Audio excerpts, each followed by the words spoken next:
ಸರ್ಕಾರಕ್ಕೆ ಇಕ್ಕಟ್ಟು ತಂದಿಟ್ಟ ಕೆಂಪಣ್ಣ ಸಿಡಿಸಿದ 40% ಆರೋಪ. ಇದು ಲೂಟಿಕೋರರ ಸರ್ಕಾರ ಎಂದಿದ್ಯಾಕೆ ಬಿಜೆಪಿ ನಾಯಕರು?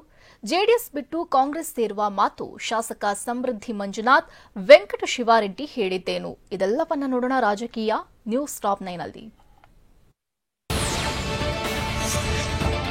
ಹಿಂದಿನ ಬಿಜೆಪಿ ಸರ್ಕಾರದ ವಿರುದ್ಧ 40% ಕಮಿಷನ್ ಆರೋಪ ಕೇಳಿ ಬಂದಿತ್ತು. ಇದೇ ವಿಚಾರ ಮುಂದಿಟ್ಟು ಕಾಂಗ್ರೆಸ್ ಬಿಜೆಪಿ ವಿರುದ್ಧ ದೊಡ್ಡ ಹೋರಾಟವನ್ನೇ ಮಾಡಿತ್ತು. ಪೇ ಸಿಎಂ ಎಂಬ ಪೋಸ್ಟರ್ಗಳನ್ನು ಬಿಡುಗಡೆ ಮಾಡಿ ಬಿಜೆಪಿಯನ್ನ ಇಕ್ಕಟ್ಟಿಗೆ ಸಿಲುಕಿಸಿತ್ತು.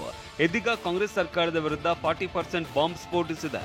ಅಚ್ಚರಿ ಅಂದ್ರೆ ಹಿಂದೆ ಬಿಜೆಪಿ ವಿರುದ್ಧ ಆರೋಪ ಮಾಡಿದ್ದ ಗುತ್ತಿಗೆದಾರರ ಸಂಘದ ಅಧ್ಯಕ್ಷ ಕೆಂಪಣ್ಣ ಅವರೇ ಈಗ ಕಾಂಗ್ರೆಸ್ ವಿರುದ್ಧ 40% ಆರೋಪ ಮಾಡಿರೋದು ಕಾಂಗ್ರೆಸ್ ಸರ್ಕಾರವನ್ನ ಇಕ್ಕಟ್ಟಿಗೆ ಸಿಲುಕಿಸಿದೆ.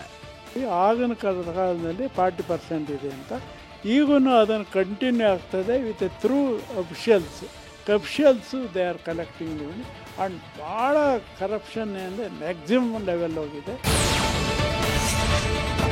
ಕಾಂಗ್ರೆಸ್ ಸರ್ಕಾರದ ವಿರುದ್ಧವೂ ಕೆಂಪಣ್ಣ ಕಮಿಷನ್ ಆರೋಪ. ನೀವು ಪೋಷಕರಾಗಲು ಕಾಯುತ್ತಿದ್ದೀರಾ? ಚಿಂತಿಸದಿರಿ. ಓಯಾಸಿಸ್ ಫರ್ಟಿಲಿಟಿ 90,000 ದಂಪತಿಗಳ ಜೀವನದಲ್ಲಿ ಸಂತೋಷವನ್ನು ತಂದಿದೆ. 7825893601ಗೆ ಕರೆ ಮಾಡಿ ಅತ್ಯದ್ಭುತ ರಿಯಾಯಿತಿ ಪಡೆಯಿರಿ ಹಾಗೂ ಎಲ್ಲರಿಗೂ ಗುಡ್ ನ್ಯೂಸ್ ಕೊಡಿ. ಮಾಡ್ತಾ ಇದ್ದಂತೆ ಕೇಸರಿ ಪಾಳ್ಯ ಅಲರ್ಟ್ ಆಗಿದೆ. ಕೆಂಪಣ್ಣ ಆರೋಪವನ್ನೇ ಅಸ್ತ್ರ ಮಾಡಿಕೊಂಡ ಬಿಜೆಪಿ ನಾಯಕರು ಸರ್ಕಾರದ ವಿರುದ್ಧ ವಾಗ್ದಾಳಿ ಮಾಡಿದ್ದಾರೆ. ಕಾಂಗ್ರೆಸ್ ಸರ್ಕಾರದಿಂದ ಹಗಲು ದರೋಡೆ ನಡೀತಾ ಇದೆ, ಇದು ಲೂಟಿಕೋರರ ಸರ್ಕಾರ ಅಂತ ವಾಗ್ದಾಳಿ ನಡೆಸಿದ್ದಾರೆ. ಈ ಸರ್ಕಾರದಲ್ಲಿ 40 ಅಲ್ಲ, ಅದಕ್ಕಿಂತ ಜಾಸ್ತಿ ಇದೆ. ಬಡವ್ರನ್ನೂ ಬಿಡ್ತಾ ಇಲ್ಲ, ನೊಂದವ್ರನ್ನೂ ಬಿಡ್ತಾ ಇಲ್ಲ, ಯಾರನ್ನೂ ಬಿಡ್ತಾ ಇಲ್ಲ. ಲೂಟಿಕೋರರ ಸರ್ಕಾರ ಆಗಿ ಇದೆ. ಈಗ ಈ ಸರ್ಕಾರದ ಮೇಲೂ ಅದೇ ಹೇಳಿಕೆ ಕೊಟ್ಟಿದ್ದಾರೆ. ಅವಾಗ ನಾವು ನಾಟಕ ಮಾಡಿದ್ದೀವಿ ಅಂತ ನಿಮ್ಮ ಮೇಲೆ ಆಪಾದನೆ ಬಂದಿದೆಯಲ್ಲ, ಇದನ್ನು ತಪ್ಪಿಸ್ಕೊಳಕ್ಕೆ ಇನ್ನೊಂದು ನಾಟಕ ಮಾಡೋ ಪ್ರಯತ್ನ ನಡೆಸಬೇಡಿ. ಗುತ್ತಿಗೆದಾರರ ಸಂಘದ ಅಧ್ಯಕ್ಷ ಕೆಂಪಣ್ಣ ಆರೋಪದ ಬಗ್ಗೆ ಪ್ರತಿಕ್ರಿಯೆ ನೀಡಿದ ಸಿಎಂ ಸಿದ್ದರಾಮಯ್ಯ ಹಾಗೂ ಸರ್ಕಾರದ ಸಚಿವರು 40% ಆರೋಪದ ತನಿಖೆಗೆ ನಾಗಮೋಹನ್ ದಾಸ್ ನೇತೃತ್ವದ ಸಮಿತಿ ಮಾಡಿದ್ದೇವೆ, ಅದಕ್ಕೆ ಹೋಗಿ ದೂರು ಕೊಡಲಿ ಅಂದಿದ್ದಾರೆ. ಅವ್ರು ಏನ್ ಹೇಳಿದ್ರು ಅಧಿಕಾರಿಗಳು ಕೇಳ್ತಾವ್ರೆ ಈಗ ಅಲ್ವಾ? ಯಾರು ಅಧಿಕಾರಿಗಳು ಕೇಳ್ತಾರೋ ಅವ್ರಿಗೆ ಕಂಪ್ಲೇಂಟ್ ಕೊಡ್ಲಿ. ಬಿಜೆಪಿ ಅವರಿಗೆ ಯಾವ ನೈತಿಕ ಹಕ್ಕು ಇಲ್ಲ. ಇಡೀ ದೇಶದಲ್ಲಿ ಅತ್ಯಂತ ಭ್ರಷ್ಟ ಸರ್ಕಾರ ಅಂತ ಬೊಮ್ಮಾಯಿ ಸರ್ಕಾರ ಹೆಸರು ಅವರು ಪಡ್ಕೊಂಡಿದ್ರು. ಕಮಿಷನ್ ಅನ್ನು ಕೂಡ ನಾವು ಕೂಡಿಸಿದ್ದೀವಿ, ಅವ್ರಿಗೆ ಆಗ್ರಹಿಸ್ತಾ ಇದ್ದೀವಿ. ಎಂಟೈರ್ ಅಸೋಸಿಯೇಷನ್ದವರಿಗೆ ಹೋಗಿ ಅಲ್ಲಿ ಕೊಡಿ. ಮೋಜು ಮಸ್ತಿ ಮಾಡೋದಕ್ಕೆ ನಾವು ದೆಹಲಿಗೆ ಹೋಗಿ ಪ್ರತಿಭಟನೆ ಮಾಡಿಲ್ಲ ಅಂತ ಕಲಬುರಗಿಯಲ್ಲಿ ಸಚಿವ ಶರಣಬಸಪ್ಪ ದರ್ಶನಾಪುರ ಹೇಳಿದ್ದಾರೆ. ರಾಜ್ಯದ ತೆರಿಗೆ ಪಾಲು ಕೇಳೋದಕ್ಕೆ ನಾವು ದೆಹಲಿಗೆ ಹೋಗಿದ್ವಿ, ಅಂಕಿ ಅಂಶಗಳನ್ನ ಇಟ್ಟುಕೊಂಡು ನಾವು ಪ್ರತಿಭಟನೆ ಮಾಡಿದ್ದೇವೆ. ಮೋದಿ ಸರ್ಕಾರ ಬಂದ ಮೇಲೆ ಅರ್ಧದಷ್ಟು ತೆರಿಗೆ ಕಡಿತವಾಗಿದೆ. ದೆಹಲಿಯಲ್ಲಿ ಪ್ರತಿಭಟನೆಯಿಂದ ಬಿಜೆಪಿ ಇಮೇಜ್ಗೆ ಡ್ಯಾಮೇಜ್ ಆಗಿದೆ ಅಂತ ವಾಗ್ದಾಳಿ ನಡೆಸಿದ್ರು. ಇಲ್ಲಿಗೆ ಹೋಗಿ ಪ್ರತಿಭಟನೆ ಮಾಡಿ ಹುಡುಗಾಟಿಕೆ ಮಾಡಿಲ್ಲ. ನಾವು ಹುಡುಗಾಟಿಕೆ ಮಾಡ್ಲಕ್ಕ ಲೋಕೇಶಂದ ಮೋಜು ಮಸ್ತಿಗೆ ಅಲ್ಲೇನು ಹೋಗಿ ಪ್ರತಿಭಟನೆ ಮಾಡಿಲ್ಲ. ಜೆಡಿಎಸ್ ಶಾಸಕರು ಕಾಂಗ್ರೆಸ್ಗೆ ಬರ್ತಾರೆ ಎಂಬ ಕೋಲಾರದ ಕಾಂಗ್ರೆಸ್ ಶಾಸಕ ಕೊತ್ತೂರು ಮಂಜುನಾಥ್ ಹೇಳಿಕೆಯನ್ನ ಮುಳಬಾಗಿಲು ಶಾಸಕ ಸಮೃದ್ಧಿ ಮಂಜುನಾಥ್ ತಳ್ಳಿ ಹಾಕಿದ್ದಾರೆ. ಲೋಕಸಭಾ ಚುನಾವಣೆ ಸಂದರ್ಭದಲ್ಲಿ ತಂತ್ರಗಾರಿಕೆ ಮಾಡ್ತಿದ್ದಾರೆ, ನಮ್ಮ ತೇಜೋವಧೆ ಮಾಡುವ ಕೆಲಸ ಮಾಡ್ತಾ ಇದ್ದಾರೆ. ನಾವು ಸಿಎಂ ಮತ್ತು ಡಿಸಿಎಂ ಭೇಟಿ ಮಾಡಿದ್ದು ನಿಜ, ಭೇಟಿ ಮಾಡಿ ಕ್ಷೇತ್ರದ ಅಭಿವೃದ್ಧಿಗೆ ಅನುದಾನ ಕೇಳಿದ್ದೇವೆ. ಈ ವೇಳೆ ಕಾಂಗ್ರೆಸ್ ಪಕ್ಷಕ್ಕೆ ಅವರು ಕರೆದದ್ದು ನಿಜ, ಆದರೆ ಪಕ್ಷ ಬಿಡುವಂತಹ ಸ್ಥಿತಿ ನಮಗೆ ಬಂದಿಲ್ಲ. ಜೆಡಿಎಸ್ ಪಕ್ಷದಲ್ಲಿ ನಾವು ಸಮೃದ್ಧವಾಗಿದ್ದೇವೆ ಅಂತ ಸಮೃದ್ಧಿ ಮಂಜುನಾಥ್ ಹೇಳಿದ್ದಾರೆ.